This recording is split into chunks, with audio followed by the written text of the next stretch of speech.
po natin tikman ay mag-pray po muna tayo. Dear Jesus, thank you for this food. Bless it now for health and strength. Amen. Ngayon po ay susubukan naman natin itong buko pie ng Cecilia's. Ganyan po itsura niya sa gilid. Kung ikukumpara po siya sa Lumars, mas maliit po ang size niya at mas manipis. Kasi yung Lumars po, madami siyang layers ng buko. Ito po mas maraming filling kumpara dun sa buko. So, subukan natin.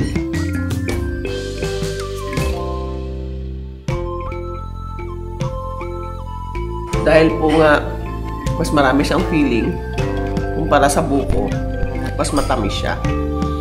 Tikman natin yung crust. Okay din naman po yung crust, malambot. Pero hindi siya flaky. At hindi rin siya buttery.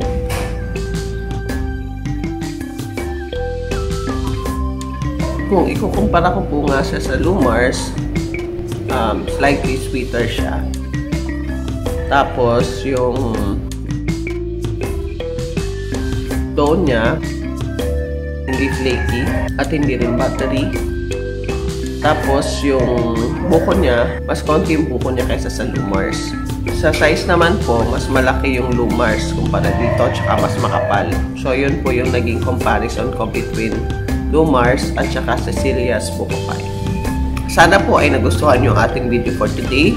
Kung nagustuhan nyo po ang ating video, please like, share, and subscribe. At huwag nyo pong kalilimutang i-hit ang notification bell para ma-update kayo sa mga current videos ko. Hanggang sa susunod na video ko po, ito po si Lorraine, reminding you that God loves you. Bye-bye!